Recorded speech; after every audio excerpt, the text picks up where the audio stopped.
dijawab oleh ibunya Alqamah.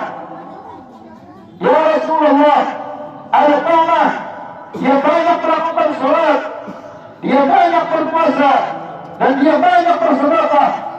Rasulullah kembali bertanya, bagaimana sekarang sikap engkau kepada Alqamah? Ia menjawab, ya Rasulullah, aku benci kepada Alqamah, aku murka kepada Alqamah.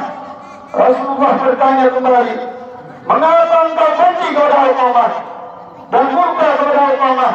Ibu Alqamah menjawab, ya Rasulullah, dia lebih mengutamakan istrinya dibandingkan diriku, dan dia bersikap durhaka kepadaku. Rasulullah berkata, sungguh kebencian seorang ibu Alqamah telah dapat menghilangkan lidahnya Alqamah dari mengucap kalimat syahadat. Kemudian Rasulullah berkata kepada Bilal, wahai Bilal, pergilah kamu, kumpulkan kayu bakar untukku. Ibu Alqamah bertanya, untuk apa kayu bakar itu ya Rasulullah? Rasulullah menjawab, aku akan membakar Alqamah dengan api ini.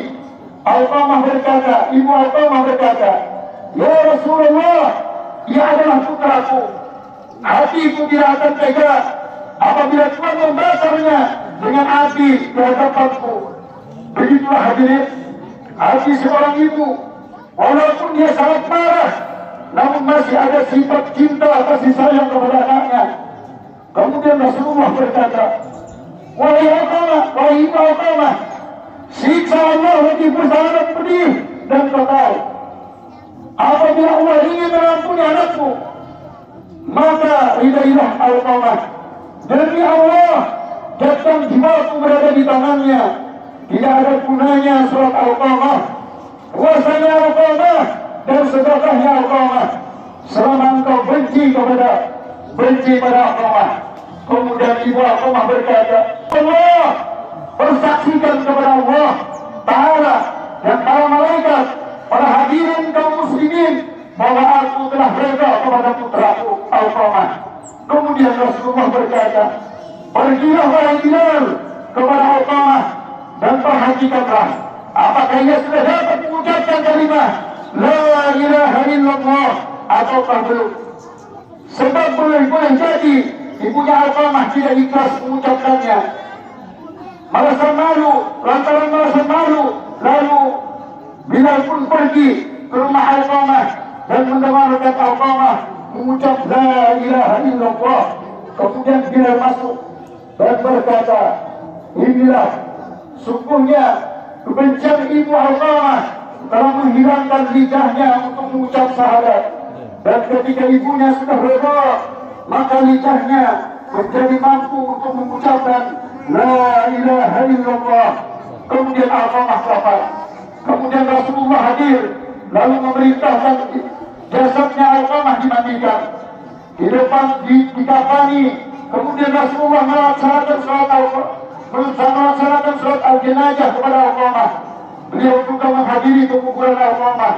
Lalu beliau berdiri di pinggir kuburnya Alqamah dan berkata, wahai sekalian muhajirin dan ansar, siapa yang mengutamakan istrinya melebihi ibunya, dia akan mendapatkan kutukan Allah dan para malaikat dan manusia sekaliannya. Allah tidak akan meredai ibadahnya, baik yang wajib ataupun yang sunat, kecuali dia bertobat kepada Allah dan berbuat baik kepada kedua orang tuanya. Mintalah keredaannya, sebab keredaan Allah berada pada keredaannya, dan kedudukan Allah ada pada kemurkaannya. Hadirin yang dirahmati oleh Allah, ketahuilah, walaupun sisi dunia ini kita persembahkan untuk orang tua kita, untuk membalas jasa mereka, niscaya dunia dan isinya ini yang kita persembahkan untuk mereka tidak akan bisa menembus satu tetes air mata yang keluar ketika mendoakan kita. Demikian pula, walaupun dunia dan isinya ini kita berikan kepada mereka, niscaya tidak akan bisa menembus satu hentakan nafas ketika ibu kita melahirkan ke dunia. hadirin yang dirahmati oleh Allah, hari ini adalah momen yang tepat untuk mendatangi orang tua kita. Datangilah orang tua kita, mintalah maaf, mintalah redha kepadanya. Jika mereka masih hidup, jangan sia-siakan mereka. Minta berkah hidup kepada mereka, surga ada pada mereka. Sibuk mencari surga sampai ke Mekah, sibuk mencari surga setiap hari pergi ke masjid, tapi kita tidak sadar surga itu ada pada kedua orang tua kita.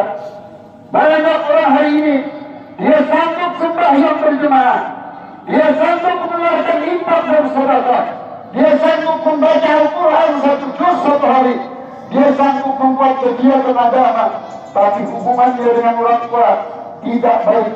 Dia durhaka kepada orang tua, tidak berguna, tidak bertegur sapa kepada kedua orang tuanya, tidak menyayangi, tidak menanyai kabar kedua orang tuanya, walaupun amalnya segudang, walaupun amalnya sedikit bukit. Ketika orang tuanya tidak dia bahagiakan, ketika orang tuanya tidak ia perbaiki hubungannya, maka amal ibadahnya itu ditolak oleh Allah, tidak diterima. Karena hadirin dan dirahmati oleh Allah, kalau kita sengaja durhaka kepada orang tua, demi Allah tidak akan pernah melihat cahaya kebaikan di dunia, lebih cahaya kebaikan di akhirat. Maka hadirin yang dirahmati oleh Allah, selesai sembahyang ini, datangi mereka orang tua kita, gembirakan mereka, hibur hati mereka,